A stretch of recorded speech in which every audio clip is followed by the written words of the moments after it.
সরকারের স্বয়ং মুখ্যমন্ত্রী এবং চিফ সেক্রেটারি আমি রাজ্য সরকারকে চিঠি দিয়েছিলাম যে এখানে 140টি হোটেল ভাঙা হচ্ছে। এই চিঠি পাওয়ার পরে, কাগজপত্র পাওয়ার পরে হোটেলের তালিকাও তুলে দিয়েছিলাম রাজ্য সরকারের কাছে। এটা তুলে দেওয়ার পরে মাননীয় মুখ্যমন্ত্রী আজকে আমাকে ডেকেছিলেন। আমি মুখ্যমন্ত্রীর সঙ্গে দেখা করেছিলাম, মুখ্য সচিবও ছিলেন। তিনি সিদ্ধান্ত নিয়েছেন যে এই মন্দারমণিতে কোনো হোটেল ভাঙার সিদ্ধান্ত উনি জানেন না, রাজ্য প্রশাসন জানে না, রাজ্য সরকার জানে না। তাই আমরা মন্দারমণিতে হোটেল ভাঙার বিপক্ষে। আমরা সরকার ওখানে কেউ হোটেল ভাঙতে যাবে না। সেটা আমি জানি না জেলা প্রশাসন কি নোটিশ করেছেন, নোটিশটা আমি দেখিও নি। সেটা জেলা, যেহেতু সিএম বলেছেন, মুখ্যমন্ত্রী বলেছেন, আমি মুখ্যমন্ত্রী কথাটাই আপনাদের জানালাম যে মুখ্যমন্ত্রী বলেছেন যে আমরা রাজ্য সরকার ওখানে সরকার হোটেল ভাঙতে যাবে না। রাজ্য সরকারের তো একটা জেলার একটা পার্ট, সরকার সিদ্ধান্ত নিলে জেলা প্রশাসনে তার কী করার আছে। তাই সব রাজ্য সরকার সিদ্ধান্ত, স্বয়ং মুখ্যমন্ত্রী সিদ্ধান্ত নিয়েছেন যে আমরা হোটেল ভাঙতে যাব না, তাই জেলা প্রশাসন তার কী করবেন। কার্যত হোটেল মালিকরা অস্বস্তিতে ছিলেন, আপনি এসে কথা বললেন, তাদের বললেন সরকারের এই সিদ্ধান্ত। আমি সরকারের সিদ্ধান্ত তো বলার জন্যই তো হোটেলিয়ার্স অ্যাসোসিয়েশনকে প্রথমেই বলেছি আপনাদের ডাকতে, প্রেস মিডিয়াকে ডাকতে, প্রেস মিডিয়ার সামনে সবাই সাধারণ মানুষকে জানাবো এবং হোটেলিয়ার্স অ্যাসোসিয়েশনকেও বলবো যে তারা যেন কোনো হোটেল না ভাঙেন এবং কোনো আতঙ্কিত হওয়ার কোনো কারণ নেই। সরকার হোটেল ভাঙবে না। নতুন করে তৈরির ক্ষেত্রে আমি কিছু সেটা বলতে পারবো না, সেটা সরকার সিদ্ধান্ত নেবে। কিন্তু এইবারে যে নোটিশ হয়েছিল সেই নোটিশের মূলে যে সেই ভাঙার কোনো সিদ্ধান্ত রাজ্য সরকারের নেই এবং হোটেল ভাঙবে না। অন্যান্য ক্ষেত্রে গোয়া বা অন্যান্য ক্ষেত্রে সিআরজেটের মধ্যে হোটেল আছে এরকম বলছেন ব্যবসায়ীরা, কিন্তু মন্দারমণিকে একই যাত্রায় পৃথক বলে বলছেন, বারবার আঘাত করা হচ্ছে।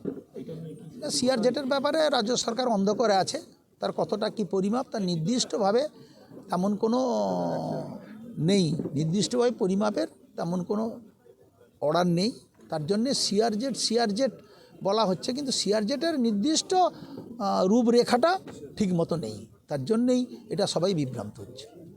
না, প্রথমেই তো আমি মন্দারমণি হিসাবে প্রথমেই রাজ্য সরকার এবং মাননীয় মুখ্যমন্ত্রীকে ধন্যবাদ জানাই। আমরা বিগত 10 দিন ধরে আমরা যে প্যানিকের মধ্যে ছিলাম, যে 140খানা হোটেলকে ভেঙে দেওয়ার যে নোটিশটা করেছিল, তার জন্য গোটা মন্দারমণি থেকে যারা আমরা অনাররা যারা ছিলাম তারা খুব প্যানিকের মধ্যেই ছিলাম। কিন্তু আজকে যেহেতু মাননীয় মুখ্যমন্ত্রী উনি আমাদের মাননীয় বিধায়ক মহাশয়ের মাধ্যম দিয়ে যে বার্তাটা দিয়েছেন, আমরা তাতে কিন্তু আমরা খুব খুশি এবং আনন্দিত। যে অস্বস্তির মধ্যে ছিলেন, এখন কি স্বস্তি ফিরল?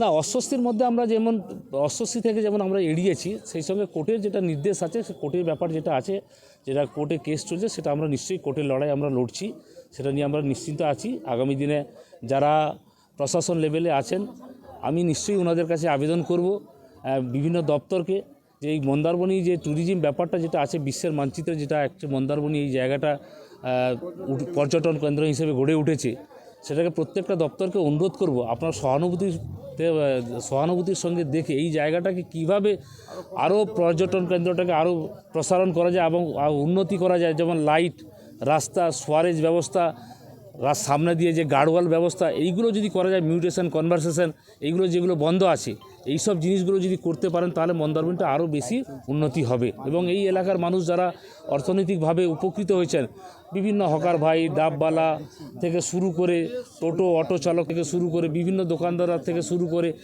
সবাই এখানে কিন্তু এই অর্থনৈতিকভাবে এই মন্দারমণি পর্যটন কেন্দ্রটা গড়ে ওঠার জন্য সবাই কিন্তু অর্থনৈতিকভাবে সমৃদ্ধ হয়েছে। আজকে যদি এই এলাকায় 140টা যে হোটেলগুলো যে ভেঙে দেওয়ার কথা ছিল, তাহলে মন্দারমণি কিন্তু পৃথিবীর মানচিত্র থেকে কিন্তু মুছে যেতে পারত। আমার নাম মুস্তাক আলী খান, আমি একজন হোটেল মালিক। এই নোটিশটা সত্যি কথা বলতে কি, সিআরজেড সেন্ট্রাল গভর্নমেন্টের যে আইনি নোটিশ এনজিটির ছিল, সেই নোটিশটা আমরা অন্ধকারে ছিলাম যে আচমকা এইভাবে দীর্ঘ 18-20 বছরের যে মন্দারমণি ট্যুরিজম বিজনেস, 18-20 বছর ধরে হোটেল চলছে, তো সেই হোটেলগুলোকে আচমকা ডিএম স্যারের নোটিশ ছিল যে 20 তারিখের মধ্যে ভেঙে ফেলার জন্য। তো আমরা অন্ধকারে ছিলাম, আমরা আইনি লড়াইটাও যেমন লড়ছিলাম, তেমনি রাজ্য সরকার বা মাননীয় মুখ্যমন্ত্রী, মানবিক মুখ্যমন্ত্রীর কাছে আমরা আমাদের সম্মানীয় অখিলবাবু, সুখ দুঃখের বিধায়ক, তিনার মারফত আমরা টোটাল লিস্ট সহ পাঠিয়ে দিয়েছিলাম। তো উনি দরদের সঙ্গে দেখেছেন এটাকে, যে কত পরিবার এই মন্দারমণি ট্যুরিজমের সঙ্গে জড়িত চোখে জল আনিয়ে দেয় সেই সব ঘটনা যেদিন প্রথম নোটিশটা আসে এবং আমরা খবর পাই যে 20 তারিখের মধ্যে আমাদের নিজেদের হোটেল আমাদের নিজেদেরকে ভেঙে নিতে হবে, এই কথাটা শোনার পরে আমাদের চোখে জল চলে আসে। আজকে সম্মানীয় মাননীয় মুখ্যমন্ত্রীকে আপনাদের মারফত জানাতে চাই, অজস্র ধন্যবাদ জানাবো, ওনাকে প্রণাম জানাচ্ছি আমরা যে এতগুলো পরিবারকে উনি বাঁচিয়েছেন। আর একটা কথা আমাদের সম্মানীয় মুস্তাফু বললেন যে রাস্তা, এবং সবচেয়ে দুর্ভাগ্যের বিষয় কোন অজানা কারণে মন্দারমণি এই 4টে মৌজায় এখনও পর্যন্ত মিউটেশন কনভারসেশন দীর্ঘদিন ধরে বন্ধ রয়েছে। তো সেটাও আমরা আমাদের বিধায়ক সাহেবকে জানিয়েছি, ওনার মারফত রাজ্য সরকারকেও জানাতে চাইছি যে আমাদেরকে সমস্ত বৈধ কাগজপত্র দেওয়া হোক। আমরা সরকারের যেসব নিয়মকানুন আছে অবশ্যই আমরা সেই নিয়ম মেনে আমরা হোটেল ব্যবসা করব। পত্র অবৈধ বলতে কিছু নেই, সবই বৈধ কাগজপত্র রয়েছে এবং আমরাও চাইছি সরকারকে যথেষ্ট পরিমাণ এখান থেকে রেভিনিউ দিতে, যেমন জিএসটি থেকে শুরু করে ফুড লাইসেন্স থেকে শুরু করে ফায়ার থেকে ইলেকট্রিক বিল থেকে শুরু করে বহুভাবে রাজ্য সরকারও এখান থেকে অনেকটা অর্থ আমরা দিতে পারছি এবং আগামী দিনে চাইছি যে সব কাগজপত্র সমস্যা রয়েছে, কিছু পেপারস রয়েছে, এটা সেন্ট্রাল গভর্নমেন্টের আওতায় আসে, সেখান থেকে আমরা সুস্থভাবে পাচ্ছি না।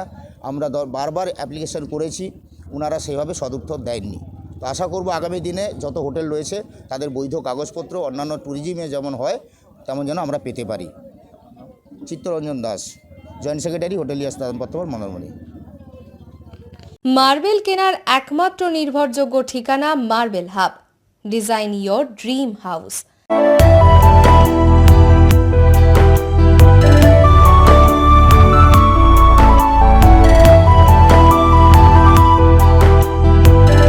আমাদের পরিষেবায় শুধু ভারতীয় ডিজাইন নয়, আমাদের এখানে রয়েছে ইতালিয়ান মার্বেলের সম্ভার। মার্বেল ঘাঁটি রাজ্য রাজস্থান থেকে আসা সমস্ত ধরনের মার্বেল পাওয়ার সেরা ঠিকানা মার্বেল হাব। আর শুধু মার্বেলই নয়, আমাদের এখানে রয়েছে টাইলসের নামি দামি কোম্পানির বিপুল সম্ভার। তাই আর দেরি নয়, আপনার স্বপ্নের বাড়িকে সাজাতে বিশ্বাসযোগ্য ও আপনার সাধ্যের মধ্যে মূল্য ও উন্নত মানের মার্বেল পাওয়ার একমাত্র ঠিকানা মার্বেল হাব। আজই আসুন আমাদের শোরুমে। আমাদের ঠিকানা চাটরা শহীদ মাতঙ্গিনী বিডিও অফিসের পাশে, বুড়ারিহাট, পূর্ব মেদিনীপুর। যোগাযোগ করুন এই ফোন নাম্বারে 9002804201 এবং 6295537518 এই নাম্বারে।